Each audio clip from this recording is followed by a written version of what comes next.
told he should get every penny that he's owed. Here's what's fascinating, though. If Micah gets paid, Shady, do you think that gets the Cowboys closer or further away from a Super Bowl? Absolutely closer. What are we talking about? We're talking about to give him Harrisburg, Micah Parsons. He the best thing since Michael Irvin and Emmitt Smith. It's prime time Deion back there. When I look at Michael Parsons, I just think like, dang, with Micah being there, you have something you can really give hope. Like, I don't think much of the Cowboys, to be honest, right? I see the same pattern. Really hyped up team. Jerry Jones gonna do some great stuff to get some press, get everybody hyped up. It's our year, it's our year. Dak Prescott balls out. We get to the playoffs, and Dak looks opposite with like in the pregnant season. You know what I'm saying? So I'm used to what I'm seeing with the Cowboys. When I look at Michael Parsons, it's like he gives the whole city, he gives the whole town, he gives the whole team, the franchise a chance of some hope. Because without him, what they gonna do? That's another question, though. If Michael Parsons said, you know what, I don't like what's going on with the contract, let me just go to the side. What they gonna do? They need him. He's a game wrecker. He's a difference maker. And without him in that lineup, you don't even look at the Cowboys the same. I look at the Cowboys as scary good because they do have a lot of talent. From Diggs to Micah, right? You look at the quarterback at times. Dak does play well at times. You look at the CD Lamb, and then they just freaking got over at George Pickens. So they do have some scary talent. Yeah. But they're not as scary if number 11 ain't out there in that field. And if you don't believe me, ask every quarterback in the National Football League. They'll tell you that. So, yes, I think the Cowboys have no chance of going to no Super Bowl. Well, let me check that back, because they don't ever go to Super Bowl anyway. It's been for like 30 years. Okay, let me say it again. I think with number 11 not in the lineup, the Cowboys can't even get to the playoffs if he's not there. Because Super Bowl's kind of like, that's something they never, ever, ever do anymore. Men lie. Women lie. Women lie. Numbers. Numbers don't ever lie. Oh, this is about to be Let me make one thing abundantly clear, though, 2-5. Micah Parsons should be the highest paid player in football, especially at defense. He should set the record, highest paid quarterback in the history of the National Football League. However, the facts, unfortunately, suggest that the highest paid players at positions not only don't win Super Bowls, they don't even get to the playoffs. And if they get to the playoffs, they don't win there.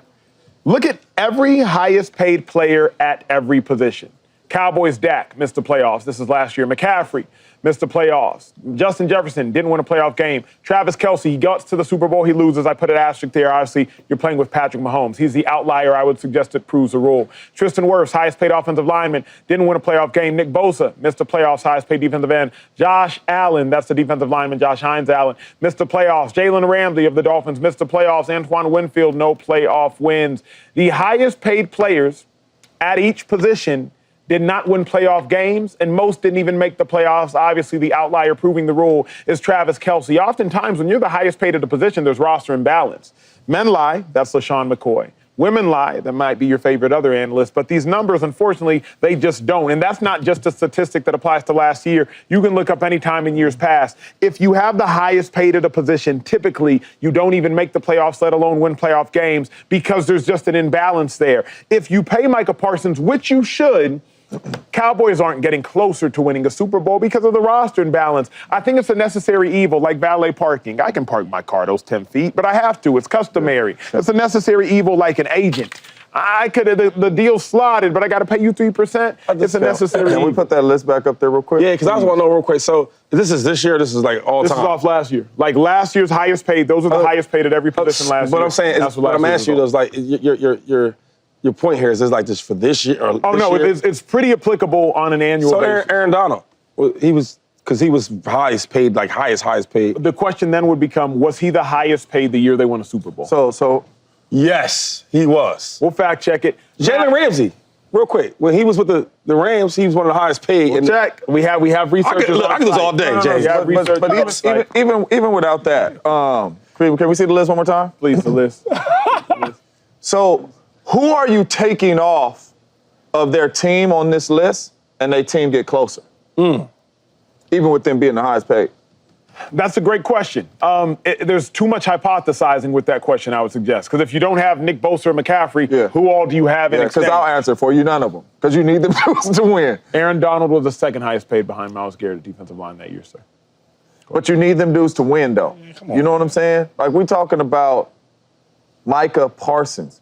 You need him to win. He's the best player on your team, including CeeDee Lamb, including Dak Prescott, and Trayvon Diggs, he's the best player on your team. You need this dude to win games. I don't care if you trade or do some contract, whatever you got to do, restructures. You got to keep Micah. Again, and you need to get Micah in there. You're way, way far away if you do not sign Micah. Maybe it's just coincidence. I'm not suggesting that the empirical data is 1,000% right, but I am suggesting for whatever reason, James, every single position group, if you have the highest paid, you don't even get close to winning. Not that you don't win. You don't even get close to winning.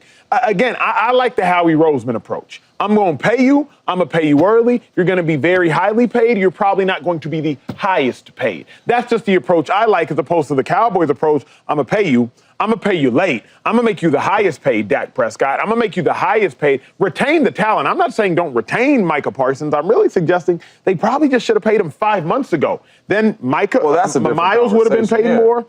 Max Crosby would have been paid more. TJ Watt would have been paid more, and Micah still would have been paid a lot. That's really all I'm suggesting. I'm just scratching the head because I'm confused. So, it's the numbers. I know, but I hate stuff like this because the best person, we're not supposed to pay him? No, you are. You are. But that's why I'm saying it's a necessary evil, right? To me, it's like agents in football. I hated paying my football agent shady because I'm like, wait a second, I got to pay you 3%.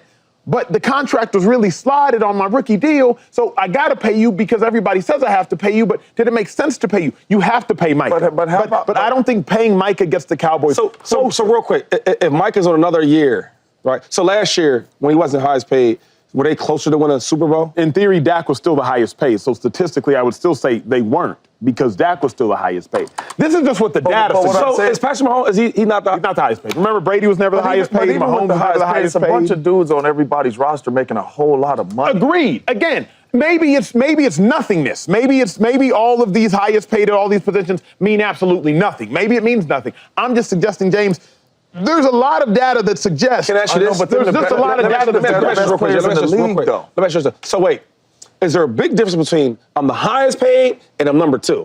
I'm just trying to figure this thing out. Because I know you're. Is it? Because you brought this up. I would assume no. No. So when we said Aaron Donald, when they won a championship, you say he's number 2 highest paid? I'm sure it was close. So my thing is like that's why I hate stuff like this because is it really factual? We talking about the highest paid, but what if I'm right number 2 behind, like Josh Allen? Josh Allen, what is he behind Dak Prescott? Is he right there next to him? Is he close? I don't know. It gets 160, 155 million, something like that, right? Mm-hmm. So it's kind of close, $5 million difference. And one guy went to the NFC Championship game. Lamar Jackson, he's on his list somewhere. So when we look at it, it's like, all right, if you're not number 1, but if you're number 2, and all I'm saying is, if Micah's paid or not paid, bro, they are closer with him on the squad. We talking about the best Michael players. Parsons. I mean, that list you had is like some of the best players in the world. You need them on your team. And Micah is probably more valuable than all them dudes on that list. Then the question just for me then is, how come all of these best players in the world, of which several you could suggest are even at least up until this point better than Micah? Nick Bosa's been a defensive player of the year. Christian McCaffrey, I think, an offensive player of the year, et cetera. Then how come they don't win Super Bowls? I mean, Travis Kelce is Travis Kelce, but he's playing with Patrick Mahomes. And again, it's not easy to do. But we all know Super Bowls is how come James, bruh. I'm just suggesting, the Cowboys to the playoffs that year. I'm just suggesting last year, none of these people were close. And yes, the the Vikings need Justin Jefferson, and the Niners need McCaffrey and Bosa, and the Bucks need Wirfs and Winfield, and the Dolphins need Ramsey. I mean, but I'm just saying, James, nobody's close. But let's just look at it though, because we didn't have the Dallas Cowboys close anyway. All right, the Niners, Christian McCaffrey got hurt. He was hurt all year. The Vikings won 37 games. A lot because of what Justin Jefferson did. They wouldn't even had a chance to be the number 1 seed. They won 14 games. Then you go down there, obviously Travis Kelce, he keep going to the Super Bowl with Patty. And then that's one of the best Tristan Wirfs, one of the best tackles in the world. Agreed. Nice. I'm not disagreeing with anything y'all are saying. James, real quick. So what about the year before that when the Niners went to the Super Bowl with Chris McCaffrey being the number 1 highest paid running back? Does that not count either that year?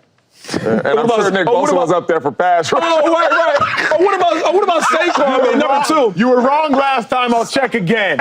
What up, YouTube family? Welcome to the facility. Thanks for watching, and you better be sure to hit that subscribe button if you want to get more highlights from the show and all of our exclusive content.